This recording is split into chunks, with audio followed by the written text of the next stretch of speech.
City న్యూస్కు స్వాగతం. హిందూ ధర్మ పరిరక్షణలో వేడుక ఫంక్షన్ హాల్ నిర్వాహకులు జరిపే కార్యక్రమాలు మరువలేనివని పలువురు వక్తలు పేర్కొన్నారు. హిందూ ధర్మ పరిరక్షణలో వేడుక ఫంక్షన్ హాల్ నిర్వాహకులు నిర్వహించే కార్యక్రమాలు మరువలేనివని పలువురు వక్తలు పేర్కొన్నారు.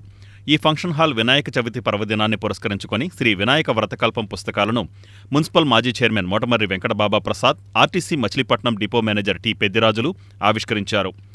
ఈ సందర్భంగా వారు మాట్లాడుతూ వినాయక వ్రతకల్పం పుస్తకాలను ఉచితంగా ఫంక్షన్ హాల్ నిర్వాహకులు పంపిణీ చేయడం అభినందనీయమని అన్నారు. ఈ కార్యక్రమంలో డాక్టర్ బొమ్మరాజు సారంగపాణి, కాపవరపు చంద్రశేఖర్, పివి ఫణికుమార్, పంతం వెంకట గజేంద్రరావు, వడ్లమన్నాటి మారుతి దివాకర్, చోడవరపు లక్ష్మీప్రసూన తదితరులు పాల్గొన్నారు. వినాయక చవితి సందర్భంగా వేడుక ఫంక్షన్ హాల్ తరపున వినాయక చవితి వ్రతకల్పం పుస్తకం, దీంట్లో పూజా విధానం కానీ శ్లోకాలు కానీ మరి ఇవన్నీ కూడా దీంట్లో వివరంగా ప్రింట్ చేయబడ్డాయి. దీన్ని అందరూ కూడా ఈ పుస్తకాన్ని తీసుకుని మన ఇంట్లో రేపు 7వ తారీఖు వినాయక చవితి కార్యక్రమం మరి ఏ కార్యక్రమం చేయాలన్నా కూడా వినాయకుడికి మన అందరం కూడా పూజా కార్యక్రమం అనేది చేసుకున్నాం. మన ఆనవాయితీ, హిందువుల ఆనవాయితీ.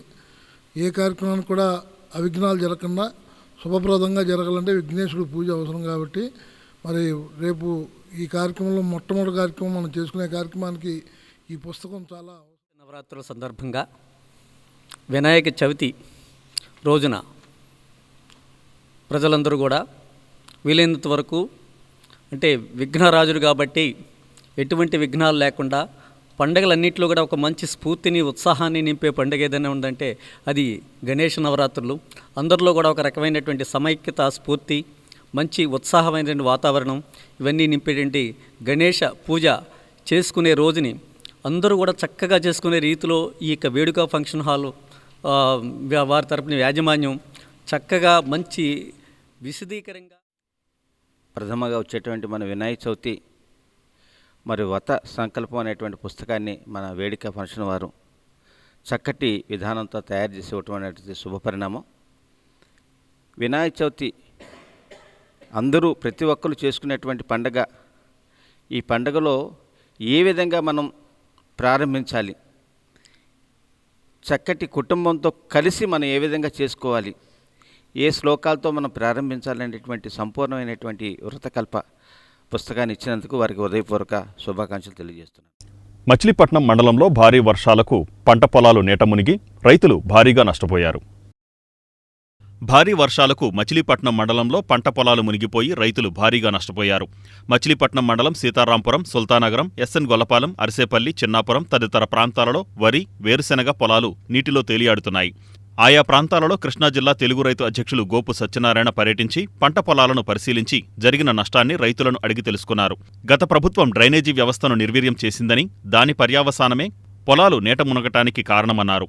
కూటమి ప్రభుత్వం ఏర్పాటు అయిన తర్వాత వెంటనే కాలువల్లో గుర్రపు డెక్క తొలగించడం జరిగిందన్నారు. ఈ కార్యక్రమంలో నాయకులు మాజీ ఎంపీపీ కాగిత వెంకటేశ్వరరావు, పలువురు రైతులు పాల్గొన్నారు. గత 2 రోజులు బట్టి కురుస్తున్నటువంటి భారీ వర్షాలకు ఎన్నడూ లేనటువంటి సుమారు 50 సంవత్సరాల కిందట ఇలాంటి వర్షం ఉందని చెప్పేసి పెద్దలందరూ కూడా చెప్తున్నారు. అలాంటి వర్షం ఈ రోజున కురిసిందని అంటే రైతులందరూ కూడా అంతా కూడా ఎదలు చల్లి నాట్లు వేసుకొని సుమారు 70 రోజులు 60 రోజులు ఉన్నటువంటి పంట ఈ రోజున మునిగిపోవడం జరిగింది. ఈ రోజున ఎస్ఎన్ గొల్లపాలెం అలాగే సీతారాంపురం గ్రామాల్లో పర్యటించాం. ఈ 2 గ్రామాల్లో కూడా వరి చాలా దెబ్బతింది. అయితే దీనికి కారణం గత ప్రభుత్వం జగన్మోహన్ రెడ్డి నిర్లక్ష్యమే. ఆయన గత 5 సంవత్సరాల్లో ఏ ఒక్క డ్రైన్ కూడా తవ్వినటువంటి పరిస్థితి లేదు. అలాగే పంటకాలం కూడా తవ్వినటువంటి పరిస్థితి లేకపోతే మొన్న జూన్ 15వ తారీఖున చంద్రబాబు నాయుడు గారు ప్రమాణ స్వీకారం అయిన వెంటనే ముందు పంటకాలంలో తూడన్నా తీయండి అని చెప్పేసి ఆ రోజున అడావిడిగా టెండర్లు పిలిచి ఇంతవరకాళ్ళు మామూలుగా నామినేటెడ్ మీద ఎవరు ఇష్టం వచ్చిన వాళ్ళు దోసుకునేటువంటి పరిస్థితి ఉండేది. ఈ రోజు చంద్రబాబు నాయుడు గారు అలా కాదు, టెండర్లు పిలవాలి, మనం కరెక్ట్గా వర్కులు జరగాలి అనే ఉద్దేశంతో ప్రతి పంటకాలం కూడా టెండర్లు వేసి తూడు తీయడానికి మాత్రమే వీలుంది కాబట్టి తీయించారు. పంటకాలంలో వచ్చి పొలాలన్నీ కూడా బాగానే ఉన్నాయి, బాగున్నాయి అని చెప్పేసి అనేసరికి ఈ రోజున తుఫాను కారణంగా బందర మండలంలో ఉన్న దాదాపు అన్ని గ్రామాలు కూడా ముంపు బారిన పడి ఈ వరి పూర్తిగా నష్టం జరగడం జరిగింది. నిన్న ఈరోజు కూడా గ్రామాలన్నీ తిరగడం జరిగింది. ఈ రోజున మన ఎస్ఎన్ గొల్లపాలెం, సుల్తాన్ నగరం, అదేవిధంగా సీతారాంపురం గ్రామం రావడం జరిగింది. ఇక్కడికి వచ్చి చూస్తే పరిస్థితి చాలా అగమ్య గోచరంగా ఉంది. రైతులందరూ కూడా చాలా ఇబ్బంది పడుతూ ఉన్నారు. ఇందాకడ గోపిసత్యం గారు చెప్పినట్టు డ్రైన్స్ అన్నీ కూడా పొంగి పొరులుతూ ఉన్నాయి. వాటిని సరిగ్గా వాటిని తవ్వకపోవడం వల్ల, డ్రైన్స్ క్లీన్ చేయటం లేకపోవడం వల్ల ఈ రోజున ఈ దురవస్థ వచ్చిందని రైతులందరూ కూడా చెబుతూ ఉన్నారు. ఇవన్నీ కూడా మేము గౌరవ మంత్రి కుల రవీంద్ర గారి దృష్టికి తీసుకెళ్ళి వ్యవసాయ శాఖ వాళ్ళని కూడా ఇన్ టైంలో ఇప్పుడు ఈ క్రాప్ని కంప్లీట్ చేసి వీళ్ళకి ఇన్పుట్ సబ్సిడీ వచ్చే విధంగా రైతులకి కృషి చేయాలని మేము రవీంద్ర గారి దృష్టికి రైతుల ద్వారా చెప్పడం జరిగింది. తప్పకుండా ఇది రైతు ప్రభుత్వం. నారా చంద్రబాబు నాయుడు గారు గత 2 రోజులుగా ఈ తుఫాను మీద సమీక్ష చేసి రైతులకు కానీ ప్రజలకు కానీ ఏ విధమైన ఇబ్బంది కలగకుండా ఉండాలనే ఉద్దేశంతో ఆయన పనిచేస్తూ ఉన్నారు. తప్పకుండా వ్యవసాయ అధికారులు ప్రతి గ్రామానికి వచ్చి నష్టం జరిగిన ప్రతి ఎకరాన్ని కూడా గుర్తించి ఈ క్రాప్ చేసి ఇన్పుట్ సబ్సిడీ ఇస్తేనే ఈ రైతుకి ఆదుకో. నాగాలంక మండలం శ్రీరామ పాదక్షేత్రం ఘాట్ వద్ద మహిళలు ప్రత్యేక పూజా కార్యక్రమాలు నిర్వహించారు. నాగాలంక మండలం శ్రీరామ పాదక్షేత్రం పుష్కర ఘాట్ వద్ద మహిళల ఆధ్వర్యంలో కృష్ణవేణి మాత తన ఉగ్రరూపాన్ని శాంతించుకోవాలంటూ వేద పండితుల మంత్రోచ్చారణల మధ్య ప్రత్యేక పూజలు నిర్వహించారు. గాజులు, పసుపు, కుంకుమలతో పాటు వస్త్రాలు సమర్పించి హారతులు సమర్పించారు. కార్యక్రమంలో జిల్లా తెలుగు మహిళా అధ్యక్షురాలు తలసిల స్వర్ణలత, పలువురు మహిళలు పాల్గొన్నారు.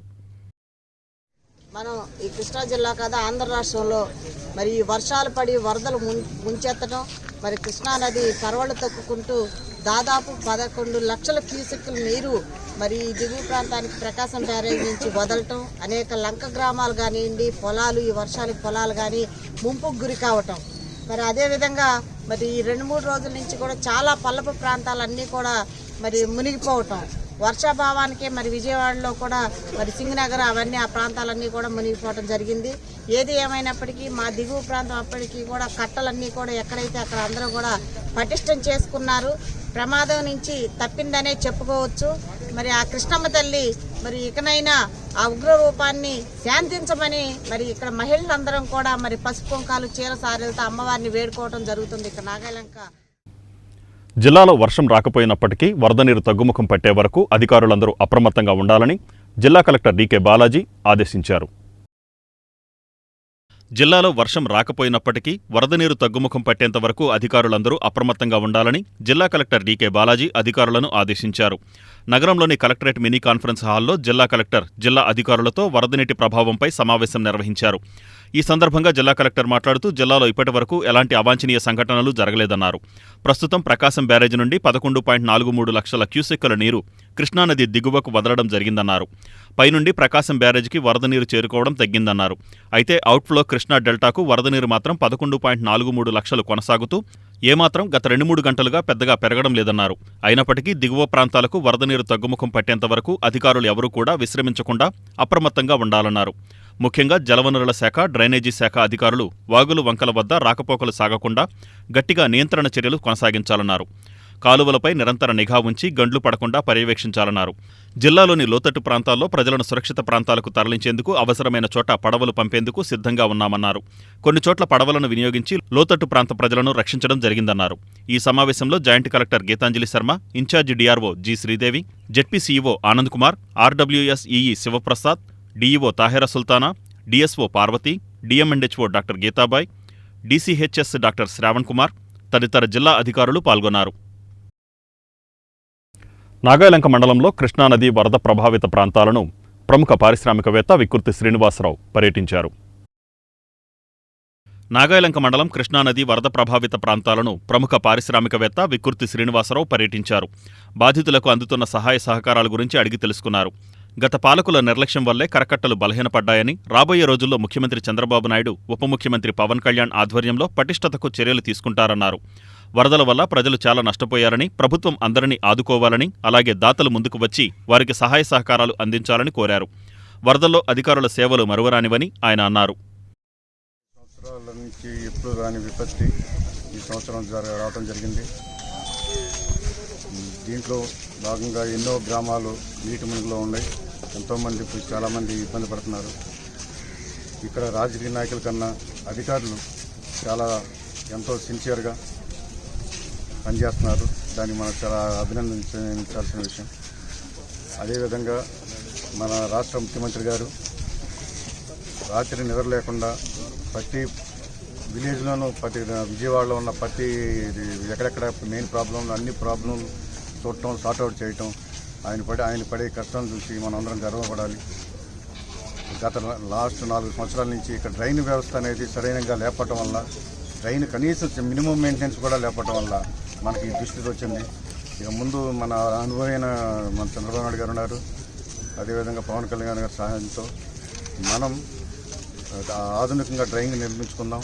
ఈ విపత్తి మళ్ళీ ఎలాంటి విపత్తి వచ్చినా కూడా రాబోయే రోజుల్లో మనం అందరం నిలబడతాం. దానికి చంద్రబాబు నాయుడు గారు ఒక మంచి ప్లాన్తో ముందుకెళ్తారు. పెరుగుతున్న నిత్యావసరాల ధరలకు నిరసనగా ఈ నెల 6వ తేదీన ధర్నా చౌక్ వద్ద ధర్నా నిర్వహిస్తున్నట్లు సిపిఐ నాయకులు తెలిపారు. పెరుగుతున్న నిత్యావసరాల ధరలకు వ్యతిరేకంగా ఈ నెల 6వ తేదీన ధర్నా చౌక్ వద్ద ధర్నా నిర్వహిస్తున్నట్లు సిపిఐ నాయకులు తెలిపారు. పెరుగుతున్న నిత్యావసరాలు, పెట్రోల్, డీజిల్ ధరలను నిరసిస్తూ ఈ నెల 6వ తేదీన కలెక్టరేట్ సమీపంలోని ధర్నా చౌక్ వద్ద ధర్నాను విజయవంతం చేయాలని సిపిఐ నాయకులు మోదుముడి రామారావు, లింగం ఫిలిప్లు కోరారు. పార్టీ కార్యాలయంలో మీడియాతో వారు మాట్లాడుతూ నానాటికి పెరుగుతున్న నిత్యావసరాల ధరల వల్ల సామాన్య ప్రజలు తీవ్ర ఇబ్బందులకు గురవుతున్నారన్నారు. నిత్యావసరాలు, పెట్రోల్, డీజిల్ ధరలను నియంత్రణకు పాలకులు తక్షణ చర్యలు తీసుకోవాలని వారు డిమాండ్ చేశారు. జాతీయ సమితి తీసుకున్న నిర్ణయంలో భాగంగా ఈ నెల 1వ తారీఖు నుంచి 6వ తారీఖు వరకు కూడా ఈ పెరిగినటువంటి నిత్యావసర వస్తువుల ధరలు తగ్గించాలని, అలాగే ప్రజా పంపిణీ వ్యవస్థని పటిష్టపరచాలని చెప్పి అర్హులైన వారందరూ కూడా రేషన్ కార్డులు ఇవ్వాలని, పెట్రోల్, డీజిల్ ధరలు తగ్గించాలని చెప్పి మరి ఇచ్చిన పిలుపులో భాగంగా ఈ రోజున కృష్ణా జిల్లా మచిలీపట్నంలో శ్రీ మోదుమూరి శ్రీహరిరావు గారి భవనంలో సిపిఐ ఆఫీసులో ఈ యొక్క గోడ పత్రికను అలాగే కరపత్రాన్ని కూడా మరి నియోజకవర్గం తరపున, కమిటీ తరపున విడుదల చేస్తూ ఉన్నాము. ఈ మోదీ గారు బీజేపీ ప్రభుత్వం కేంద్రంలో వచ్చిన 10 సంవత్సరాలు, వీళ్ళు వచ్చిన మొదట్లో మరి ఈ యొక్క గ్యాస్ ధర 400 రూపాయలు ఉన్నది, ఈ రోజున 950 రూపాయలు గ్యాస్ ధర పెరిగింది. అలాగే పెట్రోలు 60 రూపాయలు ఉన్నటువంటిది 110 రూపాయలు, డీజిల్ 100 రూపాయలు పెరిగింది. వచ్చి మరి ఈ యొక్క ధరల్ని నియంత్రించకుండా ఇష్టానుసారంగా పెంచేసి మరి పేదరికాన్ని నిర్మూలన చేస్తాం, సంవత్సరానికి 2 కోట్ల ఉద్యోగాలు ఇస్తామని రకరకాలుగా ఈ హామీలు ఇచ్చినటువంటి ఈ 10 సంవత్సరాల పాలనలో మరి చూస్తేనేమో 3 నల్ల చట్టాలు తెచ్చి ఆ వ్యవసాయాన్ని కూడా ప్రైవేటీకరణ చేయడానికి చూశాడు ఈ మోదీ.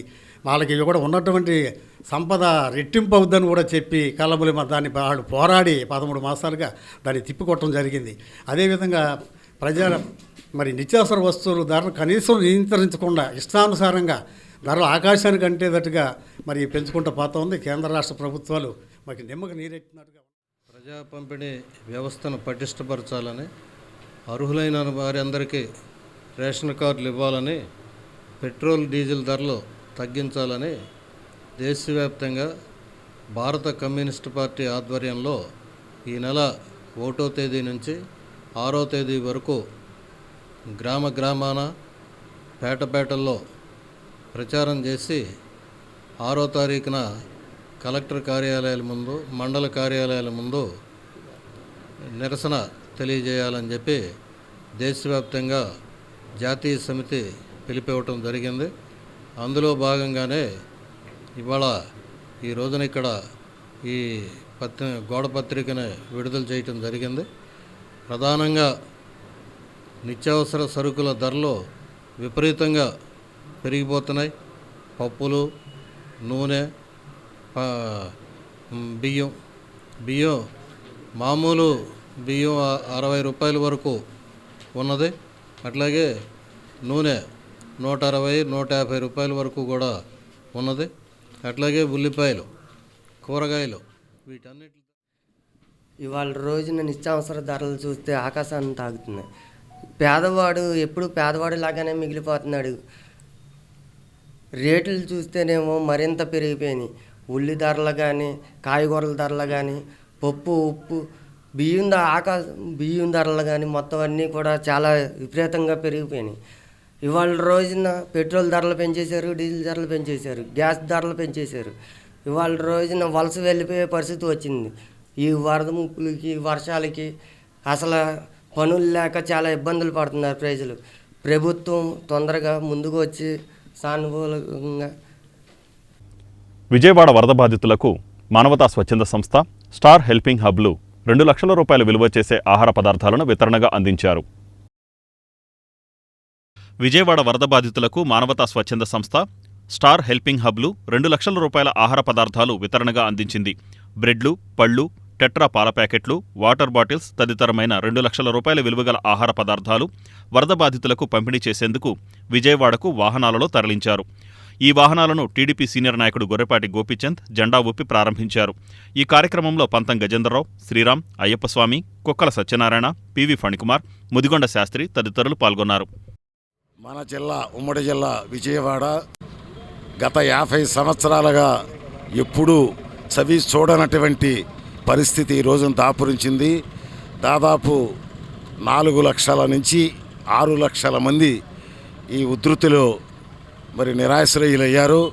కనీసం 3 రోజుల నుంచి వాళ్ళకి ఆహారం, పాలు, నీళ్లు కూడా లేని పరిస్థితుల్లో మరి ఈ రోజున రాష్ట్ర ప్రభుత్వం నారా చంద్రబాబు గారి నాయకత్వంలో మరి ఏదైతే కూటమి ప్రభుత్వం ఉందో బ్రహ్మాండమైన స్టెప్ తీసుకుంటూ నిద్రాహారాలు మాని డైరెక్ట్గా ప్రజల దగ్గరికి వెళ్ళి వాళ్ళకి కావలసినటువంటి ఆహార సౌకర్యాలు సురక్షిత కేంద్రాలకి తీసుకెళ్ళటం, ఇటువంటి కార్యక్రమాలన్నీ కూడా ప్రభుత్వం సత్వర నివారణ దీన్ని యుద్ధ ప్రాతిపదికన తీసుకోవటం ముదావహం. అందులో భాగంగా స్వచ్ఛంద మానవతా సేవా సంస్థ మచిలీపట్నం స్టార్ హెల్పింగ్ హ్యాండ్ మరి దానికి స్పందించి వారి ఇబ్బందులు వారికి కూడా ఏమైనా మానవతా సంస్థ ద్వారా మనం స్పందించాలి, సాటి ప్రజల ఇబ్బందుల్లో ఉండాలనే ఉద్దేశంతో తన వంతు సాయంగా కొల్లు రవీంద్ర గారు కోరగానే 2 లక్షల రూపాయలు సరుకులు ఈరోజు నిత్యావసర వస్తువులు కానివ్వండి.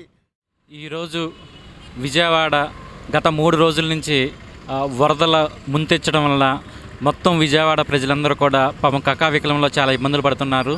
అలాగే 3 రోజుల నుంచి కరెంటు, వాళ్ళకి తినడానికి తిండి, మంచినీళ్ళు, పాల ప్యాకెట్లు లేకపోవడం వల్ల చాలా ఇబ్బంది పడుతున్నారని చెప్పి తెలుసుకుని మన మచిలీపట్నం నుంచి స్టార్ హెల్పింగ్ హబ్, అలాగే మానవతా స్వచ్ఛంద సంస్థ మరియు మాతృమూర్తి సంస్థ వాళ్ళు కలిపి బ్రెడ్ ప్యాకెట్స్, పాల ప్యాకెట్లు, వాటర్ బాటిళ్ళు, బిస్కెట్స్ ప్యాకెట్స్, ఫ్రూట్స్ ఇలా దాదాపు పిల్లలకి, పెద్దలకి అందరికీ ఉపయోగపడే వస్తువుల్ని ఈరోజు మన గోపీచంద్ గారి ఆధ్వర్యంలో మరి అలాగే కూటమి సభ్యుల ఆధ్వర్యంలో మన లక్ష్మీ టాకీస్ సెంటర్లో జెండా ఊపి ఈరోజు 2 లక్షల దాదాపు సరుకుల్ని విజయవాడ పంపించడం అనేది నిజంగా చాలా గొప్ప విషయము. కాబట్టి ఈ కార్యక్రమంలో పాల్గొనడం, అలాగే ఈ చుట్టుపక్కల ఉన్న స్వచ్ఛంద సంస్థలందరూ కూడా తమ బాధ్యతగా, సమాజం బాగుంటే మనందరం బాగుంటాం కాబట్టి ఇది సమాజంలో వచ్చిన విపత్తు కాబట్టి తమ వంతు బాధ్యతగా మీరు చేయవలసిన సహాయం చేస్తారని చెప్పి మనస్ఫూర్తిగా కోరుకుంటూ అందరికీ కూడా ధన్యవాదాలు. నిద్రాహారాలు మానేసి బాధ్యతల దగ్గర ఉన్నారు. అలాగే మన మంత్రివారి కొల్లు రవీంద్ర గారు కూడా ఆ బాధ్యతల వెంట అలాగే వాళ్ళని సంరక్షిస్తూ ఉన్నారు. మరి గౌరవ ముఖ్యమంత్రి అలాగే మంత్రి కొల్లు రవీంద్ర గారి పిలుపు మేరకు మానవతా స్వచ్ఛంద సేవా సంస్థ పక్షాన మా అధ్యక్షుడు శ్రీరామ్ గారు, మిత్రులందరూ కలిసి, చైర్మన్ గారు అలాగే గోపిచంద్ గారు కలిసి ఇక్కడి నుంచి ఒక 2 లక్షల విలువ గల మరి ఆహార పదార్థాలే కాకుండా అక్కడ ఉండేటువంటి ఆ బాధితులకు కొంచెం ఆత్మస్థైర్యం చెప్పడం, అది ఆ లక్ష్యంతో వెళ్తున్నాం. ఇక్కడ కష్టాలు అందరికీ వస్తాయి. దాదాపు మా సంస్థ అధ్యక్షులు మరి శ్రీరామ్ గారు 1,80,00,000 విలువ గల రీల్స్ అయితేనేమి, పేపర్ అయితేనేమి, ప్రింటింగ్ ప్రెస్ అయితేనేమి మరి నష్టపోయినప్పటికీ కూడా వారిని అడగంగానే వెంటనే మంత్రివర్యులు ఇచ్చినటువంటి పిలుపు మేరకు స్పందించి ఈ సేవా కార్యక్రమాన్ని అందరూ, ప్రతి ఒక్కరూ కేవలం విజయవాడే కాకుండా అవినిగడ్డ, దివిసీమ కూడా ప్రాంతాల్లో ఉండేటువంటి బాధ్యతలు కూడా అందరూ ఆదుకోవాలని సందర్భంగా 1977 మరి ఉప్పెన్లో మళ్ళీ మన మచిలీపట్నం ప్రజలు మరి దాతలు ఆదుకున్నారు. అదేవిధంగా ప్రతి ఒక్కరూ దాతలు ఆదుకోవాలని సందర్భంగా. ఈ వార్తలు ఇంతటితో సమాప్తం. నమస్కారం.